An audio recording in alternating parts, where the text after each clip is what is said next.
আচ্ছা, সবার কি রান্না হয়ে গেছে? এখন বাজে 1:30, হ্যাঁ 1:45 বাজে। তো আমাদের রান্না হয়ে গেছে, দোকান বন্ধ করেছে, রান্না হয়ে গেছে। এই দেখুন আমার কর্তামশাই বসে গেছে খেতে খেতে। আর হচ্ছে মোবাইলটাকে একটু বন্ধ রাখতে বলছি, তাই বন্ধ রাখছি যে আমি ভিডিও বানাবো।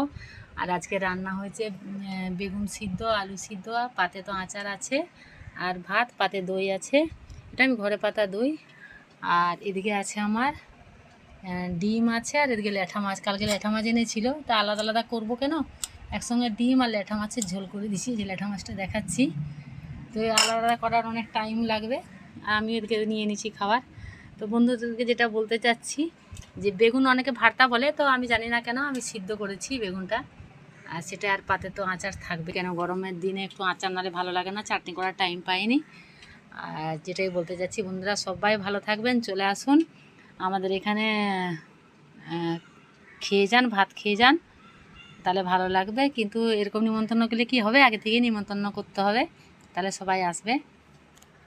আর ওই দেখুন টাটা করছে, মানে ভাত খাবে, এখন দেরি হয়ে যাচ্ছে।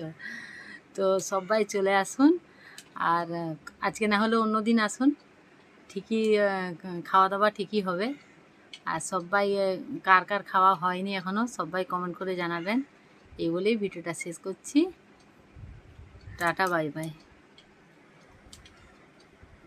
সে এখন হাত মিলে যাচ্ছে, তো শুরু করছি খাওয়া এখন। নাও তুমি খাও এখন, আবার সে তার গাম।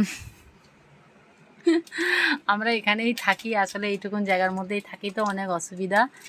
আর যেখানে কি করব, আমাদের এখন প্রচুর সমস্যা হচ্ছে, যেহেতু আমাদের ছোট জায়গা, সেই জন্য কিছু করার নেই। যেখানে রান্না করি সেখানেই খাই, বাইরে খাচ্ছিলাম, কিন্তু এখন এত গরম, সেই জন্য এখানে ভিতরে বসে এইটুকুন জায়গার মধ্যেই জিনিস চারিদিকে খাওয়া দাওয়া করছি।